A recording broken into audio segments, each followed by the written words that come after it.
Good morning, good morning, good morning. Welcome. Really fun day. Every day feels different. And I know that sounds silly because every day is different, but to a lot of people, every day is the same. Um, it's really completely overwhelming to try to put this presentation together in 2 days. And it's easy to say, well, duh, Ant, like you should have spent a little more time. But the other half of that is when you're in RHINO every day is preparing for the presentation, right? Like I could very easily sit here for 5 hours and talk about RHINO without even getting to point 2, 3, and 4, which again is kind of counter to the point, right? Like nobody wants to sit there for 5 hours and listen to you talk about one thing.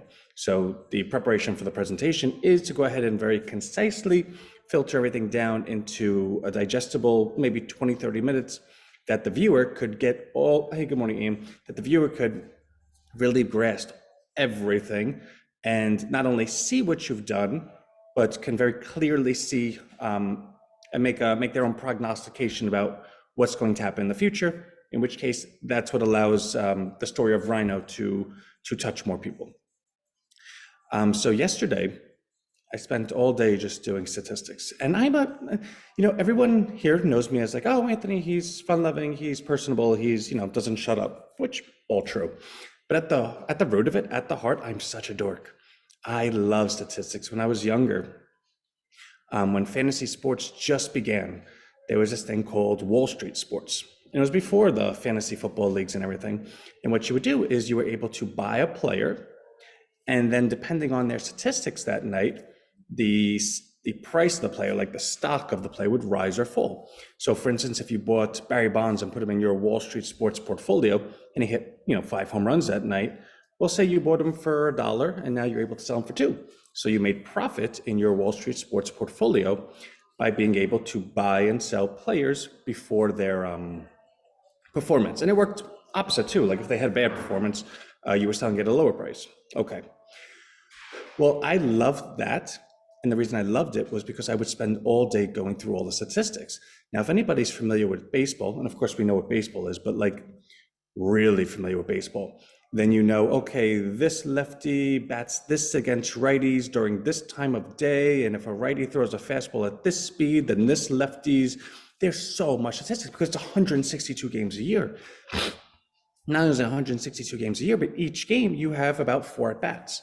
So realistically, there's about like 800 at-bats worth of data that you can really delve through. And mind you, that's 1 year. Well, what about the entire career of that baseball player? It might be 10 years. And then you also have to make the adjustments for their age. Well, if at this age they're hitting their peak and, blah, blah, blah. So to be good at baseball, like a general manager, it's not so much to go out there and say, oh, look at that guy, he hit the ball really hard. It's you have to know all the analytical data behind it. And that's a very long-winded way of saying that is me. Like, I love that stuff. And through life, it's become kind of behavioral. So when you go through certain traumas in life, or when you go through certain whatever, it's almost like it's its own defense mechanism to look at people and say, well, I don't blame them for what they did. I don't like the action, but how could I have seen that coming? And all of a sudden you take people's actions and convert it to almost like ones and zeros, like bits in a computer, where you say, okay, that individual got hit by a car. I'm able to predict that the next time they cross the road, they're going to look left and right a couple of times. I can predict that when a horn goes off, they're going to jump higher than others. I can predict that they're not going to easily listen to my conversation while near cars because their anxiety over this leads to this, and this. And if you can take that line of thinking and multiply it to infinity, that's just the way my mind works. And it's good for stuff like RHINO, right? Like we're all appreciative, things are going good. It's bad for, say, relationships. I've had plenty of different relationships or girlfriends or whatever in the past, and they're like, they'll say something and I already finished a sentence for them. And they're like, Anthony, you don't know what I was gonna say. I was like, I do though. And the point is, that's really annoying. People hate that. So I've had to tone it down, but that's why I find myself in love with RHINO even more, because this is like my safe space. Being in RHINO, there's never too much I could think of. There's never too much we can invent, because the world is a big place. The future is infinite. I can strive my best every single day and never reach infinity, which is actually quite funny because that's what we're going for, right? So to bring it all back, that's what yesterday looked like. And when I go through the numbers, I'm really pleased to share with everyone that they're much better than I even thought they were. In fact, over the course, so RHINO has gone public for 98 days. So we're cutting it off at 95 days so we can have a sample size of data, right? Like the data can't keep changing. So you have to say from this date to this date, done. And 95 days of by tomorrow will be 99 days is a really, I mean, that's 95%. Like that's a really strong sample size. And in that sample size, you can see that the individuals that participated in August, what is their retention rate in January? You can see the individuals that participated in October, what's their retention rate in December?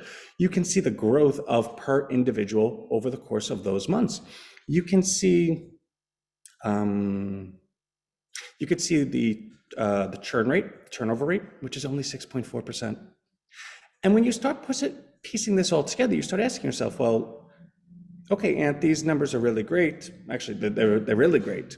But what makes you think they're going to be better in the future? Well, if you think about where the number, like put it in the context, August, which actually we started the RHINO plans, we didn't even have a coin public yet. If you remember, no one got any coin. There was nothing. All there was, okay, I believe in this going forward. The month of September, we had our biggest growth. It was, and of course that kind of makes sense because everyone that knew RHINO were first to get into it. But that didn't even equal 50% of the people that are in RHINO thus far. So it was 132 people that joined in September. That means individuals joined and opted into weekly recurring investments on a coin that did not exist yet. It was not available. There was no wallets, there was no nothing. October, it finally did go public, and the growth has been really stellar ever since. But when you go ahead and take a look at the level of trust that had to have been shared at a time where none of this even existed, well, then it stands fair to reason that if you saw growth while nothing existed and all there was trust, well, it stands fair to reason that the growth would only be stronger. The metrics would only be stronger if you had 90 days under your belt and you were able to show and prove everything that you did say, and you were able to dissect the numbers and share, well, in this situation, this happened, this situation, that happened, this situation, that happened. In fact, I still need to do one more number because there's one more calculation I want to do to, adjust the numbers further. But as of today, only on the average week, 14% of the recurrings are ever traded. So for instance, $100 comes in on any given week, $86 stays for a later date. And that's a very good thing because when you're able to identify that there's a vast percentage that stays, well, then it comes down to what would make it leave. And that's a really great conversation because when you say, okay, what would make an individual sell? Well, there's a bazillion different reasons. So once you get past that first, the near term, then everyone's sell is for different reasons. So say one person's retiring, one person broke their leg and they need money, one person's handing it down to their children, one person's car broke down, they want to do that. The point is all of those variables are so random on completely unrelated dates that if you can go ahead and build a model where only 14% of the funds are actually due on any given week, and the other 86% is just randomly in the future, well, then you can always go ahead and sustain it. On top of that, that means that 86% could constantly go into building the market cap of the asset, which is exactly what depletes the billion coin, because the billion coin is depleted by us buying it with the money that's coming in. So if we're able to show, well, 86% of the money can be used for that and only 14% is ever redeemed, and then to extrapolate that out times the X amount of growth that you want to project by marketing efforts or whatever, then you could actually predict a timeline where that billion coin completely gets exhausted and then the exponential growth thereafter. But it's not so much just predicting a timeline like, hey, A plus B, but you could actually not only lay it out, but then you could go ahead and tinker with variables. Well, if we have this much ad spend, then this number will be this exponent and blah, blah, blah. And the reason why our presentation tomorrow is going to be so valuable is that yes, we've had 350 consistently through the entire 90 something days. There's like 349 now. Like 350 just seems to be our number. But more so than that, I believe that 350 represents like 60 different countries, every different gender, well, different boy and girl, right? But every different race, every different country, every different age demographic. It truly is one of the most remarkable sample sizes you could have. It's a complete global sample size, which then goes into account, well, what does that mean for timelines, right? Like time zones. Well, this individual can't make the call because it's at this time, but then they watch on the YouTube later on, but then this person emails me and knows that they're going to have to wait 4 hours to get a response, but then it's just, it's remarkable. It really, really is. And it goes, and it gets tied back to the beginning, which was always the goal from the beginning, was how can we empower population? How can we go ahead and redistribute the wealth? Well, not redistribute, I don't like that word. It's a very like socialistic word. How can we transfer the wealth from Wall Street back to Main Street where it belongs? Because every corporation on Wall Street, they only make money because they have customers. So if their value is based on us, well, it stands fair to reason that we are valuable to them, and we are. But how do we receive that value? We don't. And because nobody gives you that value, you don't think that value exists. But what RHINO always wanted to go ahead and break was we want to be the ones to go ahead and secure, to go rescue that value. And it's funny because I was having, I don't want to say a Twitter spat, right? Because I that's beneath RHINO. I just won't do it. But there was a teacher on Twitter that I wrote to them. I was like, hey, listen, you're your own business. RHINO Street will allow you to list yourself, and you could list that you work at the school or whatnot, but parents send their children to schools based on the teachers there in a perfect world, right? If the parent is just, overwhelmingly busy or whatever, maybe they don't get to meet the teachers, but no parent would knowingly send their children to a school if they had options. And everyone said, well, those teachers, they're like molesters, they're bad people. Well, then the parent would say, no, I'm not sending my kid to that because it's based on the teacher, not the school, right? The teacher is the product the school offers. The school is the marketplace. And I said to the individual, basically that, not the whole molester thing, but he goes, no, you have it wrong. If I was my own business, then I'd have to charge students, and I'd have to do this, and I have to do that, and you're talking about union and blah, blah, blah, blah. I'm like, you're not getting it. I'm like, the funds for the school come from the local government. The government makes the budget, and the school gets what it gets. Because the government monopolizes the labor, which is you, and it monopolizes the marketplace, which is the school, then inherently, you're the product that they're selling, but they're the monopoly. There's no other alternative. I was like, the reality is parents get to choose where their kids go to school, whether they want to send them or not. Now, of course, there might be one public school, so I don't mean like they could choose public school A or B, but the parents are the ones that vote in government, especially local government. So if the teachers got together with the parents and said, hey, listen, these are the hours I work, this is we're the ones in charge of your children all day, and I make $13 an hour, which means I have to take a side job, which means, listen, this is what's fair, we would like this, and can we come up with something together? We want to make it fair. And upon making that agreement, the parents and the teachers can collectively say, all right, well, hey, politicians, this is the changes we want to make. We're the local community. These are our local tax revenue. They go to our local, resources. We believe that teachers should be budgeted for more. And if you don't believe that, we're going to vote people that do believe that. When I said that to the teacher, they go, no, you don't understand. That's illegal. I go, no, it's not. You're allowed to vote. But it didn't even go that far because the individual said, you're of the belief that I'm so uneducated about the system that I'm in that I don't know what's good or bad. I just have a low wage or whatever, and that's what it is. Hey, Angela. And I said, and I didn't say it to the individual. In fact, this is where I said, I really hope you have a great day. Goodbye. But it reminded me of a quote: if you want to know about water, don't ask a fish. Fish only live in water. They don't know anything about water. They don't know anything other than water. If you ask them what water was, they have no idea, but they're in it all day. And that's kind of what the teacher reminded me of. And that's kind of the way society is. Because there's no alternative, and because there's never been something that's offered that actually works in the favor of identifying and empowering each individual to the actual worth that you have, You just don't believe it exists because you can't even fathom it. You don't know what water is. You're a fish, right? So that's kind of, and again, we don't argue with anyone. It's really, really beneath RHINO. But that's always the mission statement of what we were trying to do. Lastly, well, actually, I guess let me get to a couple of things, right? So RHINO's at a new all-time high, members at 349. Big thing tomorrow, right? Like we know this. So I'm just going to leave that at that. But lastly, I've been noticing an ugly side of people, and I don't think it's personal to them. I think it might just be human behavior. So I don't react too much to it, but it is bothersome. Whenever something's going good in life, there's two choices.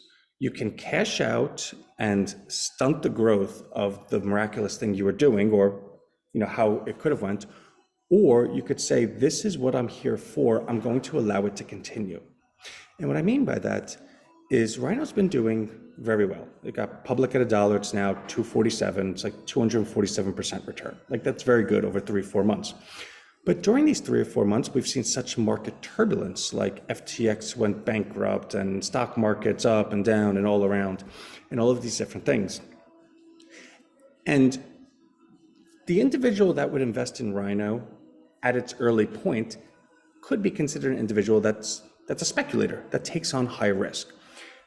Because at no fault of our own, we were successful, but we did not see pension funds calling us saying, hey, RHINO, we want to invest in you, because we were high risk. We could have easily not worked. We were a big idea. Like, who knew it was going to work other than me and the smart people in this room? See what I did there? No, but it could be considered that the individual that got into RHINO at the beginning was an individual that takes on a lot of risk. And good for them, because that brought them to us. The other side of it, though, is the individual takes a lot of risk, meaning all of the other things the individual did took on a lot of risk. Well, during this environment where everything got annihilated, especially risk assets, that individual is not in a very good place right now. But they see how good things have been going at RHINO. And because they're in a bad position and they might need funds or whatnot, they then email me. And the emails are usually something they're one of two things. Either they're like completely, what's the word? They completely, I don't know, but they're like completely disrespectful. Like they believe that I'm completely oblivious to what they're doing. And they'll say, hey, I haven't caught up in a while. I have this this 10,000 RHINO in my email, but it's not in my wallet yet. When's that coming? And I'm like, I've said like a bazillion times, the reward coin is probably in the fall. Like that was something we've rewarded everyone with, like, thank you. Or there's others that did invest in the beginning and didn't cash out, and now they have a balance. And they're like, oh, hey, was that going to be sent yesterday? I didn't get it yet. And I'm like, in no world was that ever the case, but they just say stuff like that. Then there's the one last night who decided to email me and say a whole bunch of nasty things and demand to know when that's coming to him. In which case, I'm never, ever, ever going to sacrifice RHINO to make 1 or 2 people happy. It's just never going to happen. And if I made something so clear, and this was the time frame of what we're working towards, then enjoy it, because I can promise you, despite your own efforts to completely sabotage yourself, I'm going to go ahead and make sure that we get to where we're going to go. And rather than you jumping around that you have like 10,000 in your hand today, you'll be jumping around a year from now that you have $1 billion in your bank account. So despite your best efforts to sabotage yourself, you're welcome. I'm here to protect you. But the point being, and I want everyone to hear this, we're not changing course on anything.